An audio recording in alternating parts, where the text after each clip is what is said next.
오늘은 에베소서 3장 10절에서 11절 두 절을 가지고 예정하신 뜻대로 하신 것이라 라는 이런 주제를 가지고 예정에 대해서 좀 구체적으로 함께 나누려고 합니다. 전주에 우리가 그 비밀에 대해서 깨달았지요. 비밀이 뭐라고 그랬어요? 비밀은 곧 예수 그리스도고 십자가고 교회다.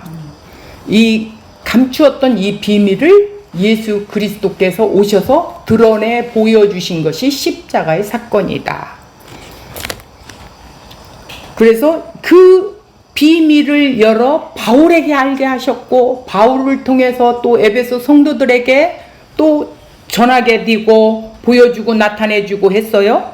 그러면서 또 바울은 거기에 그들이 더 풍성하게 자랄 수 있도록 이제 기도하면서 또 3장에 이어서 기도로 나아가야 하는데, 나아가기 전에 하나님께서 자기를 부르신 그 부르심에 대한 그 은혜의 경륜에 따라 자기를 불렀다.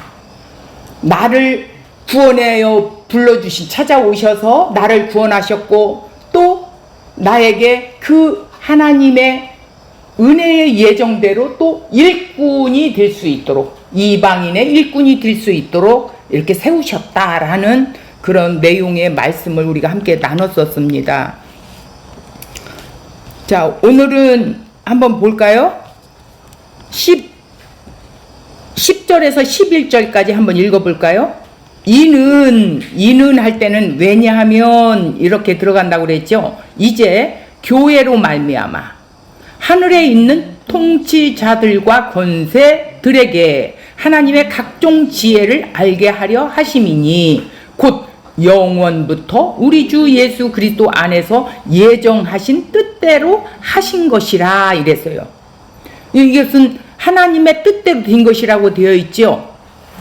그런데 여기서 보면 10절에 하늘에 있는 통치자들, 권세들, 이거 뭐예요? 영을 말하는 거예요. 그러니까 천사들을 가리켜 말하는 거예요. 그런데 이 천사들에게도, 교회를 통해서 천사들에게도 이 감추었던 비밀을 그때서야 알게 했다라는 거예요. 하나님 옆에 있는 수종드는 천사들일지언정 교회를 통해서. 자, 그러면 우리 한번 더 이 내용을 가지고 깊이 한번 나누는 시간을 갖겠습니다. 이 교회와 복음의 이 영광스러움을 알아야, 우리가 이걸 알지 못하면 교회의 일꾼, 복음의 직분, 그 영광스러움을 우리가 알 수가 없어요. 그래서 직분을 맡았어도 그냥 이것이 얼마나 영광스러운 건지를 느끼지 못하는 거예요. 그래서 교회와 복음의 그 영광스러움을 알려면 어떻게 해야 돼요? 교회와 복음이 하나님의 영원하신 계획 가운데 어떤 위치에 있는지도 알아야 한다는 거예요. 그래서 바울은 10절에 교회가 얼마나 영광스러운가를 지금 말하고 있어요. 10절 다시 한번 볼까요? 이는 이제 교회로 말미암아 하늘에 있는 통치자들, 그들과 또 권세들에게 하나님의 각종 지혜를 알게 하려 하심니, 그러니까 각종 지혜가 있다라는 거예요. 교회와 관련해서 하나님의 각종 지혜를 말씀하시는데, 교회는 하나님의 지혜다. 교회 입구로 하나님의 지혜. 교회가 어떻게 세워졌어요? 예수님이 머리가 되고 예수님의 몸에 지체들이 붙어서 하나로 통일되었다라고 2장에서 우리가 들었지요. 함께. 그죠? 자, 사람들이 생각해서 많은 공동체가 아니고 그것은 하나님의 지혜라고 이렇게 한다라는 거예요. 교회를. 공동체가 아니라 하나님의 지혜라는 게 교회는 이미 앞에서 예수 그리스도 안에서 한 몸 된 교회를 말씀하고 있는데, 이방인들과 유대인들이 예수 안에 들어오니까 어떻게 됐어요? 한 몸을 이루어 아버지께 나아가는 것이 곧 하나님의 지혜로 이루어진 일이다, 이렇게 봐야 된다라는 거야. 그러면 하나님의 각종 지혜를, 그건 뭐냐? 그리스도 안에 있는 구원은 하나님의 지혜, 최고의 표현을 말하는 것이 하나님의 지혜라는 거예요. 그러니까 하나님께서 자신의 그 영원한 목적과 계획을 세우시고 그 계획하신 것들을 어떻게 실현시킬 수 있는 그 수단인 것을 뭘로 말해요? 교회를 세우시고 천사들에게 그 다음에 알게 하기로 결정하셨다라는 거예요. 그래서 10절의 내용이 그런 내용이에요. 이것이 곧 하나님의 지혜의 정의를 말하는 거예요. 지혜라는 것은 인간이 무엇을 어떻게 할 것인가를 예견하여 결정할 수 있는 특별한 재능, 자질입니다. 지혜와 지식에는 커다란 차이점은 많은 사람은 뭐라 그래요? 지식은 있지만 지혜는 없어, 이렇게 말하지요. 지혜는 그가 계획한 결과를 이루기 위해 알고 있는 모든 지식을 활용하는 높은 능력의 자질을 이라는 거예요. 자질. 높은 능력의 자질이 곧 지혜라는 거예요. 모든 지식을 동원해 가지고. 그래서 성경에서 지혜는 하나님의 존재와 그의 인격 안에 있는 특질, 특별한 그 기질, 그런 가운데 하나라고 이렇게 한다라는 거야. 그래서 각종이 뭐냐? 여러 가지 빛깔을 의미하는데 무지개가 하나인데 여러 가지 색이 있는 것과 같습니다. 이것은 다양한 풍부한 부유함, 교회를 통해 이 하나님의 풍부한 지혜를 드러난다라는 것이죠. 무엇으로? 교회를 통해서. 그러니 교회가 얼마나 중요한 것인지를 교회론을 알지 못하면 교회 왔다리 갔다리 종교인밖에 안 된다라는 거예요. 어떻게 서로 적대 관계에 있는 유대인과 이방인이, 그죠? 적대 감정이 있었잖아. 한 몸이 되었느냐 이거예요. 하나님을 아버지로 부르면서 나아갈 수 있게 되었는가? 한번 우리가 생각해 봐야 된다는 거예요. 뭐 때문에? 예수 그리스도 때문이라는 거야. 예수 그리스도 안에 들어오니까 유대인이든 이방인이든 한 아버지, 하나님이 아버지라고 나아갈 수 있다라는 거예요. 그래서 예수 그리스도는 즉 하나님의 지혜다, 이렇게 봐야 된다라는 거예요. 예수 그리스도는 하나님의 지혜, 예수님 자체가 지혜라는 거예요. 그러니까 예수 안에서 죄 가운데 있는 사람이 구원받고 예수 그리스도의 몸된 교회에 속하게 되는 것이죠. 그래서 십자가는 하나님의 공의를 분명히 세우면서 그의 무한한 사랑을 쏟아부어 주시는 하나님의 걸작품이다. 이렇게 해서 어떻게 하려고 하는 것입니까? 자, 에베소서 1장 10절에 보니까 그리스도 안에서 만물을 재통일하려고 하신다고 했지요. 이것이 하나님의 우주적인 계획이라는 거예요. 하나님께서 나아가시는 그 역사의 방향이라는 거예요.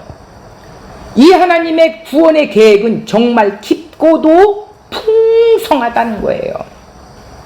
왜 로마서 11장 33절을 보면 깊도다, 하나님의 지혜의 지식의 풍성함이요, 이렇게 표현을 하고 있어요. 얼마나 깊고 풍성하면 이렇게 표현을 하고 있습니다. 찬송하지 않을 수가 없다라는 거예요. 이런 일을 예로부터 듣는 자도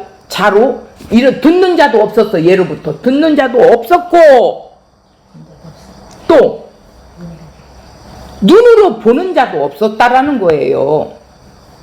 그런데 교회를 진정으로 알면 이 세상에서 가장 놀라운 것이 교회임을 알 수 있대요. 이 교회가 얼마나 놀라운 하나님의 지혜의 발현지랴. 천사들을 통해서 가르쳐 주십니다. 하나님이 면전에 있는 천사들로 영적인 존재로 천상적 존재임을 분명히 해 주십니다. 교회는 무엇입니까? 천사들에게도 감추어져 있던 하나님의 비밀을 하나님께서 하나님의 계획을 교회로 말미암아 천사들에게도 알게 한다라는 거예요. 교회를 통해서 천사들에게도 알게 한다라는 거예요. 그만큼 하나님은 우리를 천사들보다도 사랑한다라는 거예요. 하나님께서 복음을 먼저 천사들에게 알리신 것이 아니라 교회를 통해서 천사가 알도록 했다라는 뜻입니다. 복음으로 세워진 교회의 영광스러움을 말씀하고 있어요. 교회는 복음의 능력이 현실적으로 나타나고 있는 공동체다, 이렇게 보면 됩니다. 이 교회를 통해서 하나님께서 너무도 놀라운 일을 행하고 계심을 깨달아야 한다. 하나님의 면전에 있는 천사들은 하나님의 일을 관찰할 수 있는 좋은 위치에 있는 존재들인데, 하나님께서 창조하신 이 세상을 보고 하나님의 지혜를 찬송했을 것입니다. 교회의 영광은 예수님의 십자가와 부활로 말미암아 세워졌다는 것임을 명시해야 돼요. 또 주님께서는 이 교회를 세우는 복음을 교회에 맡기시고 교회를 통해서 선포하도록 하셨다라는 거예요. 교회로 소리를 내게 하셨다라는 거예요. 우리는 이 교회와 복음에 참여한 자로, 우리는 교회로 참여했다라는 거예요. 이 교회와 복음과 관계에서 우리의 직분이 있는 것이 아니겠어요? 우리가 가지고 있는 교회의 직분, 복음의 직분은 영광스러울 수밖에 없다라는 거예요. 교회의 영광을 보고 복음을 알면 우리도 바울과 같은 가슴을 가질 수밖에 없게 된다요. 뜨거워져서 이 일을 전하지 않고는 견딜 수가 없다라는 거지요. 복음의 일꾼으로, 교회의 일꾼으로 자신의 삶을 주님께 드리는 거예요. 10절의 내용처럼 하나님의 그 풍성한 지혜가 교회를 통해서 천사들에게 알려지는 것을 말하고 있죠. 자, 11절을 보겠어요. 이것은 하나님의 영원하신 계획을 따른 것이라고 이렇게 하는데, 교회가 얼마나 중요한 이치에 있는가, 하나님의 영원하신 계획으로 존재하고 있다는 거예요. 그러니까 모든 게 하나님 계획 속에 있죠. 영원전에 세웠던. 자, 하나님의 통치자와 권세자란 뭐를 가리키냐? 조금 전에 말했듯이 천사들로 하나님 곁에서 그의 일을 시중드는 일을 하는 영적인 존재지요. 그런데 이들로 교회의 비밀을 몰랐다는 말씀입니다. 하나님의 일을 시중드는 선한 천사들만이 아니라 하나님을 대적한 사단도 하나님의 영원전부터 계획하신 그 뜻의 비밀을 알지 못했다라는 거예요. 만약에 알았다면 어떻게 하겠어요? 예수 그리스도의 그 죽음으로 인한 교회가 탄생하는 것을 막았을 것 아니겠어요? 자, 예수님을 죽이지 않고 오히려 살리려고 했을 거예요. 누구처럼? 우리가 베드로를 상기해 보면 알겠지요? 베드로가 예수님이 어떻게 해요? 예루살렘에 올라가려고 하니까, 예수님 왜 거기로 올라가시려고 해요? 그들이 지금 예수님 죽이려고 하고 있잖아요. 근데 예수님은 때가 돼서 가야 된다라는 거예요. 그러면서 오히려 뭐라 그래요? 십자가의 죽음의 길을 막지 말라. 그러면서 사탄아 물러가라. 사탄아 내 뒤로 물러가라 이러잖아. 그의 죽으심은 대적자의 승리가 아니라 오히려 패배인 것이죠. 이 모든 일들이 다 우리 주 예수 그리스도 안에 예정하신 뜻대로 한 것이라는 겁니다. 이런 엄청난 비밀을 알고 담지하고 전하는 곳이 즉 교회라는 말씀이에요. 에베소서 2장 12절에서 18절 이렇게 보면 막힌 담을 자기 육체로 허시고, 이게 뭐예요? 하나님과 인간의 그 원수된 그 죄의 담이 있었어요. 그런데 당신 육체로 이것을 어떻게 했어? 헐어버렸어요. 십자가를 놓아서 헐어버렸단 말이에요. 죄인이 죽어야 할 대가를 십자가에 대신 죽어주셨다는 거예요. 이 둘을 한 세 사람을 지어 화평하게 하시고 이 둘을 한 몸으로 하나님과 화목하게 하신 것이라. 이 놀라운 계획을 교회를 통해 천사들에게도 그때서야 알리신 거라는 거예요. 구약을 통하여 실패하는 이스라엘을 천사들이 보면서 인간은 구원받지 못할 것으로 보았을 것이에요. 거룩하신 하나님의 공의 앞에 어느 인간도 설 자가 없음을 천사들이 알기 때문이죠. 그런데 놀라운 일이 일어났고 하나님이 사람이 되신 겁니다. 하나님이 율법 아래 죄 아래 오셨다라는 거예요. 그리고 십자가에서 죽으신 것이죠. 이것이 바로 예수 그리스도의 십자가입니다. 예수 그리스도의 십자가는 뭐예요? 하나님의 천사들로 몰랐던 그 하나님의 영원전부터 감추어져 있는 비밀을 말하는 거예요. 비밀이 뭐예요? 예수님이에요.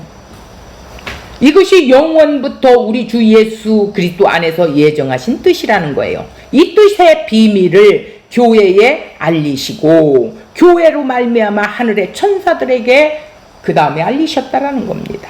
하나님의 뜻과 계획들이 어떻게 교회를 통하여 드러났는지 보여주고 있죠.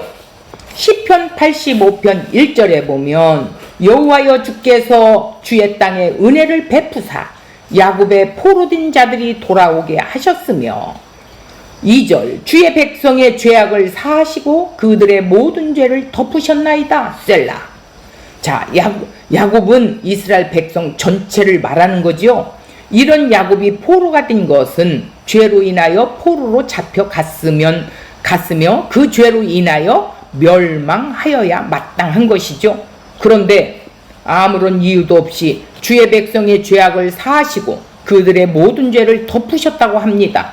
이렇게 되면 어떻게 되겠어요? 하나님의 공의에 문제가 있게 됩니다. 공의대로 하면 심판받아야 마땅하지요. 그러나 하나님의 언약과 긍휼로 인하여 그들을 또한 용서하신다라는 거예요. 창세전에 이미 언약하셨던 것이 있기에 하나님은 반드시 이 언약을 실현시킨다라는 거죠. 이 충돌을 어떻게 해결하십니까? 시편 85편 10편 인애와 진리가 같이 만나고 의와 화평이 서로 입맞추었으며 이렇게 나와요. 인애는 긍휼이며 사랑과 화평입니다. 진리는 의와 공의와 정의입니다. 이 둘은 서로 만날 수가 없는데 불쌍히 여기셔서 사랑으로 화평을 하려면 의가 세워지지 않는데 서로 다른 두 속성이 함께 만나서 서로 입을 맞춘다? 이거 불가능한 일인데 이 일을 인애와 진리가 같이 만나고 의와 화평이 서로 입 맞추는 자리로 바로 십자가를 보여주시는 거라는 거예요. 이 십자가로 둘이 충돌되어 있는 이 상태를 충돌되지 않고 서로 입맞출 수 있다. 그건 뭐예요? 하나 되었다라는 거예요. 입맞춤이란 하나님의 공의와 하나님의 긍휼이 함께 만나는 자리입니다. 하나님의 공의에 의한 심판과 저주를 누가? 예수님이 대신 받으시고 어디서? 십자가에서 그 긍휼과 자비를 자기 백성들에게 주시는 자리가 곧 십자가이다. 이걸 말하고 있습니다. 교회로 말미암아 하나님의 지혜를 알게 하는 것이 영원부터 예수 안에서 예정하신 뜻이라는 것입니다. 영원부터 예정하신 뜻이라면 하나님은 오직 이 뜻을 세우시고 이루시기 위해 모든 일을 하셨다는 의미가 되고 교회의 존재 이유는 하나님의 지혜를 알게 하는데 있음을 알 수 있습니다. 하나님의 지혜는 무엇일까요? 고린도전서 1장 24절에 말하고 있습니다. 오직 부르심을 받은 자들에게는 유대인이나 헬라인이나 그리스도는 하나님의 능력이요 하나님의 지혜니라 이렇게 말했어요. 유대인과 헬라인이 뭐예요? 유대인과 이방인을 말하는 것이죠. 십자가에 못 박힌 그리스도를 하나님의 능력이요 지혜라고 증거하고 있습니다. 이 말은 그리스도를 십자가에 못 박게 하심으로 우리를 어떻게 했어요? 구원하셨다라는 거예요. 이게 하나님의 일이며 지혜라는 거예요. 세상은 도무지 알 수 없어요. 이해할 수도 없고 생각지도 못할 방식에 의해 구원이라는 뜻이 명확하게 있다라는 것입니다. 우리의 생각보다 높으신 하나님의 생각과 뜻에 의한 구원이기에 하나님의 구원 방식을 어떻게 해요? 받아들인다는 것은 곧 하나님이 지혜를 주심으로 가능한 일이라고 할 수 있습니다. 하나님의 지혜를 받지 않고는 안 믿어져. 신자에게는, 구원받은 자에게는 하나님의 지혜인 십자가의 도가 이해되어지고 받아들여지는 것 자체가 하나님의 크신 은혜를 입은 자들이라는 거예요. 이 은혜를 입지 않고는 감히 상상조차도 할 수 없는 거예요. 9절에서 보면 영원부터라고 그랬어요. 만물을 창조하신 하나님을 말씀하시는데 하나님은 만물을 창조하신 분이시죠. 이 세상은 하나님께서 창조하신 세상으로 사람이 세상이 아니라, 아니, 창조하신 세상으로 사람의 세상이 아니죠. 만물을 창조하신 하나님의 세상이죠. 착각하고 있는 거예요. 하나님께서 이 세상을 창조하시고 섭리하셨어요. 이 세상을 창조하시고 섭리하시는 하나님께서 영원부터 계획하신 것이 있습니다. 시대를 초월한 하나님의 영원하신 뜻이 있어서 교회가 존재하는 것이죠. 그럼 예정이라는 걸 우리가 정확히 알아야겠어요. 내가 길거리에 가다가 돈 10,000원 준 것도 하나님의 예정이라는 이런 뜻으로 하신 말씀이 아니라는 거예요. 예정의 핵심은 뭐예요? 하나님께서 목적을 가지고 계시고 또 그 계획을 가지고 역사를 진행해 나가신다는 것이에요. 예정의 핵심은 하나님께서 그 계획하시는 것을 반드시 이루신다는 뜻입니다. 하나님께서 그 계획하신 것을 반드시 이루시기 위해서 역사를 진행해 나가는 것을 하나님의 열심이라 이렇게 말하고 있어요. 그런데 이 하나님의 영원한 뜻은 예수 그리스도와 관계가 되어 있다라는 거예요. 하나님의 모든 복은 그리스도를 통해서 그의 몸된 교회를 통해서 그 몸에 속한 사람들에게만 주어진다라는 것입니다. 예수님은 하나님의 영원하신 그 계획을 이루려고 이 땅에 육신을 입고 오시지요. 마귀는 그 계획을 막으려 했습니다. 그러나 예수님이 이 땅에 오셨을 때 마귀는 헤롯을 통해서 죽이려고 했지만 뜻대로 이루어지지 않습니다.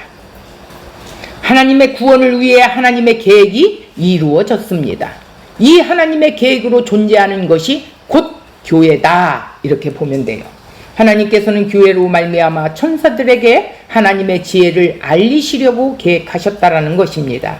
교회는 사람이 모여서 회의로 존재하는 것도 어느 날 갑자기 하나님께서 생각하셔서 세운 것도 아니라는 것이에요. 하나님께서 영원부터 계획을 가지고 계셨던 것이라는 거예요. 우리가 교회에 속한 존재로 서 있다는 것이 얼마나 영광스럽고 하나님께서 교회를 얼마나 중요하게 생각하는지 생각해야 된다라는 것입니다. 그래야 교회의 소중함을 깨닫게 되고 이 교회의 일꾼으로 사는 것도 얼마나 소중한가를 깨닫게 된다라는 것이에요. 그리고 이 영원하신 하나님 계획 안에서 자신이 서 있다는 것이 이거 감사한 일이 아니겠습니까? 이 엄청난 것을 우리가 누리고 있는데도 이것을 감지하지 못하고 있는 거예요. 그리스도 예수 안에서 아브라함의 복이 이방인에게 미친다고 합니다. 아브라함의 복이란 뭐예요? 아브라함이 하나님의 일방적인 언약을 받았어요. 그 언약 체결에서 쪼개진 짐승 사이로 어떻게 했죠? 하나님께서 타는 횃불의 형상으로 나타나가시고 아브라함을 그냥 보기만 하셨죠. 아브라함은 하나님이 지나가시는 걸 아브라함 그냥 보기만 했어요. 그러므로 하나님은 자신의 생명으로 언약을 체결하신 것을 이루신 것이 바로 즉 십자가를 상징하는 거예요. 이 일은 다른 세대에서는 알려지지 않은 것입니다. 오직 사도들을 통해서 교회에 알린 것이죠. 사도들을 통해서 교회가 세워졌잖아요. 그죠? 교회란 십자가를 꼭대기에 세웠다고가 아니라 뭐예요? 십자가의 뜻을 알고 거기에 함몰되어가는 곳이 교회라는 거예요. 완전히 하나가 되어져야 된다라는 거예요. 디모데전서 3장 15절 만일 내가 지체하면 너로 하여금 하나님의 집에서 어떻게 행하여야 할지 알게 하려 함이니 이 집은 살아계신 하나님의 교회요 진리의 기둥과 터니라 이랬어. 교회를 하나님이 집이래요. 그의 집 교회는 진리의 기둥과 터라는 거예요. 이 교회는 경건의 비밀을 아는 곳이지요. 경건의 비밀이란 뭐예요? 예수 그리스도께서 육신으로 나타나셨다라는 것이죠. 영으로 의롭다함을 받으시고 천사들에게 보이시고 만국에서 전파되고 세상에서 믿는 바 되고 영광 중 올려지신 분이 누구예요? 예수님이시라는 거예요. 이 진리를 가진 곳이 곧 교회라고 말합니다. 이것이 없는 교회는 교회가 아니에요. 교회가 하나님의 집이기에 하나님과 함께 살아가게 된다라는 거예요. 하나님과 함께하지 않는 것은 교회가 아니죠. 그러면 여기서 예정하셨다라는 뜻이 1장 5절 9절 11절 나오는데 하나님께서 우리를 예정하셔서 그리스도로 말미암아 자기 아들들이 되게 하셨다고 했어요. 그 안에서 죄사함을 받은 모든 것까지 하나님의 예정하심으로 되어진 일임을 증거하고 있어요. 그런데 하나님의 예정에 대해 의문을 갖는 경우가 많아요. 자, 왜 의문을 가질까? 예정이라는 것을 알지 못하기 때문입니다. 첫 번째는 인간의 구원이 하나님의 예정으로 이미 작정되었다면 예정되지 못한 자는 예수를 믿어도 구원될 수 없는 것이라는 거예요. 억울하지 않냐고 이렇게 말하는데 이 사람은 예수를 믿는다고 하지만 안 들려요. 자, 예정된 자는 신앙생활의 여부와 상관없이 어쨌든 구원받게 됐다라는 불합리한 결과를 초래한다는 것이에요. 구원이 예정에 의한 것이라면 방종으로 흘러갈 위험이 크다는 것도 예정을 의문을 갖게 되는 이유가 있다라는 거예요. 하나님의 예정 안에서 인간의 책임과 열심, 행함이 무의미한 것으로 간주될 수밖에 없기 때문이라는 것이죠. 그에 대한 불편한 심기를 드러내는 것으로 예정에 대한 내용을 잘못 이해하기 때문이라는 거예요. 구원이 하나님의 예정이 아니라면, 인간의 마음과 의지에 달린 문제라면 어떤 소망도 없는 영원한 어둠의 끔찍한 상태로 전락할 수밖에 없다. 이거 아주 중요한 것입니다. 구원이 하나님의 예정이 아니라면, 인간의 마음에 의해 달린 문제라면 끔찍한 일이 벌어진다는 거예요. 그들은 선물의 믿음을 이해하지 못하는 거죠. 인간의 욕망의 믿음으로 보는 것이에요. 내가 열심히, 그러니까 유대인들을 상기하면 되겠죠. 공중권세의 영에 잡혀있는 사람이 스스로 믿어서 구원을 얻는다는 것은 가능할까요? 절대 불가능합니다. 그 이유는 예레미야서 선지자를 통해서 예레미야 17장 9절 만물보다 거짓되고 심히 부패한 것은 마음이라 누가 능히 이를 알리오마는 이렇게 나와 있어요. 이 말씀의 선언처럼 거짓되고 심히 부패한 인간의 마음으로는 하나님을 알 수가 없기 때문입니다.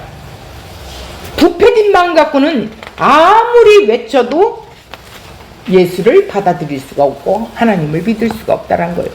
거짓되고 부패한 마음으로 어떤 거룩하신 일을 알 수 알 수 있고 믿을 수가 있겠느냐는 거예요. 가능할 수가 없다는 것이죠. 허물과 죄로 죽은 인간이 선택하는 것은 믿음까지도 언제나 자신에게 유익되는 것으로 향할 뿐이죠. 그런 자들은 이러한 인간이 자기 허물을 깨닫고 하나님의 영광을 위해 삶을 스스로 선택할 리가 만무하다. 깨달을 수가 없다는 거예요. 누가 와서 살려주어야 그때서 깨달아져요. 죄로 죽은 자이기에 구원의 여부를 우리의 판단과 결정에 맡기지 않으시고 하나님의 의로우신 계획에 의해 우리를 택하시고 예정하시고 부르시는 방법으로 행하신 것이라는 거예요. 이것이 크고 확실한 은혜는 없어요. 무엇으로 은혜를 찾겠어요? 이게 크고 확실한 하나님의 은혜라는 거예요. 구원에 우리의 공로는 개입될 수가 없습니다. 감히 부패된 우리가 어찌 개입될 수가 있습니까? 오로지 만물을 창조하신 하나님만의 뭐다? 영역임을 알아야 한다 이라는 거예요. 두 번째로, 그렇다면 이미 결정된 구원이고 어떤 경우에도 반복되지 않는 확실한 구원이니 우리 마음대로 살아가도 되는 것일까요? 이런 의문들이 또 있어요. 참 너무 아이러니하지요. 하지만 이것은 하나님의 일을 여전히 자기의 생각에 바라보는 것이 맞다는 거예요. 자기 생각에 바라보고 있다라는 거예요. 자, 예정이라는 방법으로 우리를 구원하신 하나님의 마음을 안다면 그러한 생각으로 흘러갈 수가 없어요. 하나님의 예정에서 우리가 확실하게 알게 된 것은 하나님의 무한하신 은혜와 사랑이 있다라는 것입니다. 그 안에서 모든 죄를 사하시고 거룩한 자가 되게 하심으로 하나님의 긍휼과 자비가 증거되어진다라는 거예요. 그런 자들 속에서 이 하나님의 긍휼과 자비가 나오게 돼요. 그런데 어찌 마음대로 살 수가 있어요? 신자는 그 은혜와 사랑에 감사하게 되고 하나님은 예정으로 인해 신자를 그의 은혜에 붙들어 놓으시고 평생을 감사의 길에서 이탈되지 않도록 성령을 통하여 인도하시는 그 일을 하게 하신다라는 거예요. 하나님이 택하신 백성을 통해 은혜와 사랑을 높이고 찬송하게 하시고 영광받고자 이미 천국을 살도록 예수님의 사랑과 은혜의 궁여를 넣어주시는데 이 예정에 담긴 깊으신 하나님의 뜻이 여기에 있다라는 거예요. 하나님의 예정을 인간의 욕만 유익을 위한 구원으로 이해함으로 예정의 참된 뜻을 알지 못한다라는 것이죠. 즉 영적인 눈과 귀가 열려있지 않은 상태라는 것이죠. 자, 세 번째는 예정에 대한 잘못된 이해는 우리의 인생에서 벌어지는 모든 일들까지 하나님의 예정에 의해서 발생하는 것으로 이해하는 것인데 그건 잘못되었다라는 거예요. 대학 입학하는 것, 취업, 결혼 모든 일이 이미 예정된 가운데 일어나는 일로 받아들이는 것이에요. 대학 입학까지 하나님이 이미 정해놓으셨고 취업, 회사, 결혼, 대상까지 이미 예정하신 상태에 되어 있는 것으로 이해합니다. 물론 모든 삶은 하나님 섭리 아래 있지요. 그런데 여기서 우리가 분명하게 알아야 할 것은 섭리와 예정은 다르다 이렇게 봐야 돼요. 이해가 되나요? 예정은 뭐냐? 이미 작정된 하나님의 뜻과 계획이라면 이거는 하나님 예정 안에 이미 창세전에 계획을 해놨어요. 섭리는 뭐예요? 그 뜻과 계획을 이루어가는 하나님의 다스림이래요. 이걸 바로 알아야 돼요. 아주 중요한 부분이에요. 따라서 우리의 모든 삶은 하나님이 세우신 예정 안에서 허락되고 있음을 알아야 합니다. 때문에 신자는 모든 사람을 자기의 생각을 따라 살아가게 어떻게 돼요? 신자는 모든 사람을 자기 생각을 따라 살아가게 되는데 모든 삶이 누구의 영광을 위해서? 그의 영광을 위해 주어지고 있음을 이렇게 관가해야 하는데 망각하지 않아야 하는데 자기 생각을 따라서 살면 안 된다라는 것이죠. 그러니까 신자의 모든 삶은 모든 삶이 그의 영광, 하나님의 영광을 위해 주어져 있기 때문에 그것을 간과해서는 안 된다라는 거. 관가라는 게 뭐예요? 망각해서는 안 된다라는 거예요. 업신여겨서는 안 된다라는 거예요. 그래서 이런 말씀이 있죠. 먹든지 마시든지 주를 위해 해야 한다는 것이 말씀에 나오지요. 이게 신자가 할 도리라는 것입니다. 하나님은 예수 안에서 예정하신 뜻대로 하십니다. 그 예정의 뜻은 우리의 구원을 향해 있다라는 것입니다. 예정의 뜻이 뭐냐? 자, 에베소서 1장 6절에 나와 있습니다. 1장 6절 펴보세요. 6절 한번 읽어볼까요? 이는 그가 사랑하시는 자 안에서 우리에게 거저 주시는 바 그의 은혜의 영광을 찬송하게 하려는 것이라. 자, 예정의 뜻이 뭐냐면 우리가 하나님 앞에 서서 하나님께 영광과 찬송을 드리는 자로 세워지게 한다라는 거예요. 그 다음에 12절을 가보세요. 이는 우리가 그리스도 안에서 전부터 바라던 그의 영광의 찬송이 되게 하려 하심이라. 전부터 바라던 뜻이래요. 이게 하나님의 영광을 찬송하게 하기 위해서 우리를 어떻게 했다요? 세우셨대요. 또 14절 볼까요?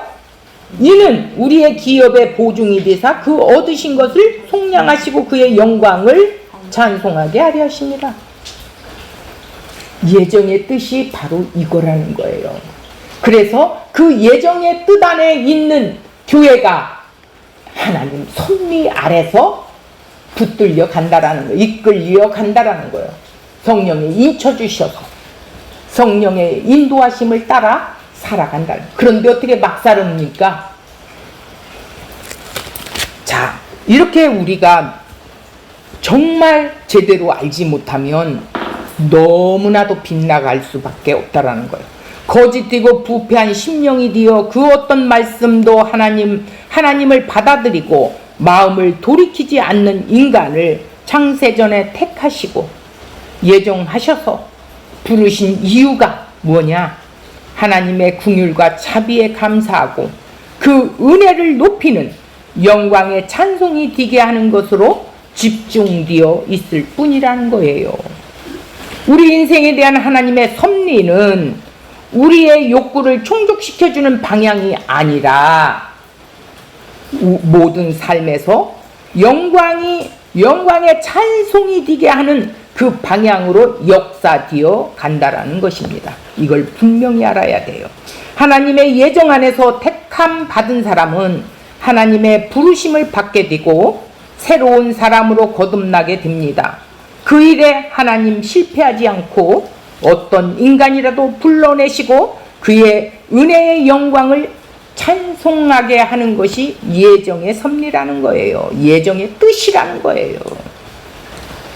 부름받은 신자로 하게 하시는 것은 나 같은 자를 부르셔서 그의 은혜에 눈이 열리게 하여 감사하게 하시고 그의 전지전능하심에 굴복하여 자신의 모든 힘을 내려놓고 내 자신의 모든 힘을 다 빼는 거지요.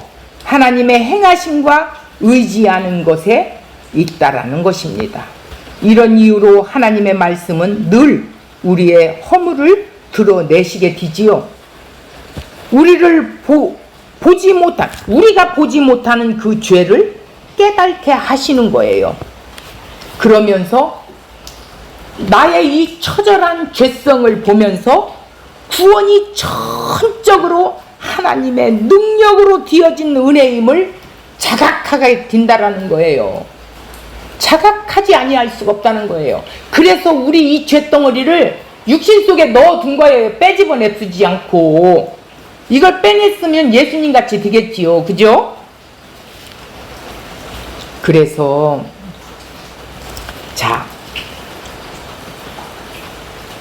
그 예정에 대해 잘못 이해하면 구원에 포함된 하나님의 마음을 외면한 채 자기 구원과 축복에만 집중해 버리게 됩니다. 자신의 실천과 열심으로 구원을 확인하게 함으로써 자기 공로를 내세우는 헛된 길로 나아가게 되지요. 그의 어떤 사람은 인간의 죄를 강조하고 그의 은혜만 초점을 맞추면 방종으로 나아가게 된다고 이렇게 막 또 주장하는 사람도 있어요. 과연 그들이 생각하는 신앙의 방종은 과연 무엇일까요? 이것도 봐야 됩니다. 열심을 등한시하고 봉사와 섬김하지 않는 것일까요? 그렇게 되겠죠. 그것이 신앙의 방종이라면 사도가 방종으로 나아가지 않도록 실천의 열심을 내세웠을 거예요. 그런데 실천에 대해서 그렇게 가르쳐주지 않았어요. 하지만 사도들은 그러한 문제에는 관심 두지 않았어요. 어떤 문제에만 관심을 뒀어요? 신앙의 본질적인 문제가 아니기 때문에 거기에는 별 관심을 안 두고, 신앙의 방종은 즉 주님이 가신 십자가의 길을 외면하는 것이 방종입니다. 이 예정하신 이 뜻을 안다면, 예정의 뜻을 안다면 십자가의 길을 가겠지요. 왜? 그의 영광을 찬송해야 하는 자들이기 때문에. 나 자신을 부인하고 내 십자가를 지고 주님이 가신 그 십자가의 길을 우리도 따라가게 된다라는 것입니다. 내 인생 유익이 되는 신앙을 추구해버리는 것이 아니에요. 그것이 방종이죠. 자기 뜻과 욕구를 위해 기도하고 신앙을 자신의 복을 위해 것으로 간주한다면 이거야말로 신앙의 방종입니다. 그래서 예정이라는 것이 왜 예배소에서 이렇게 많이 나오느냐 알아야 된다라는 거예요. 나 같은 것을 하나님이 창세전에 계획하신 그 뜻에 의해 나를 이 세대에 부르셔서 나를 교회 안에 세우셨다라는 것은, 바울도 어떻게 했어요? 여기서 바울의 심정을 알아야 돼요. 바울은 이렇게 예수님을 믿는 자들을 어떻게 했어요? 잡아 죽이는 자였어요. 앞잡이였어요. 우두머리였단 말이에요. 옷을 맡은 자라면 책임지는 자예요. 그런 자가 예수 믿는 자를 잡아 죽이려고 첩보 그 동의서를 들고 다메섹 석상으로 가고 있는데 예수님이 찾아오셔서 만나주지요. 이 죄인을. 이게 하나님의 긍휼과 은혜가 아니고 무엇이겠습니까?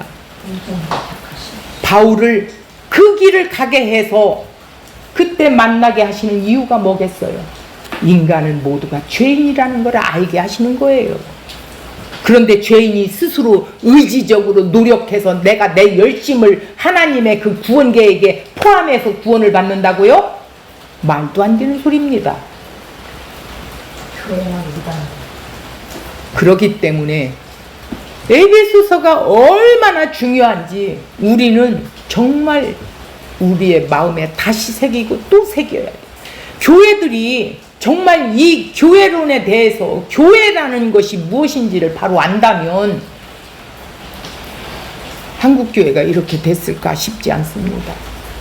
참 우리가 그렇게 살았던 자였었으니까 이제 이 복음에 눈이 열리고 보니 이렇게 담대히 외칠 수밖에 없다라는 겁니다.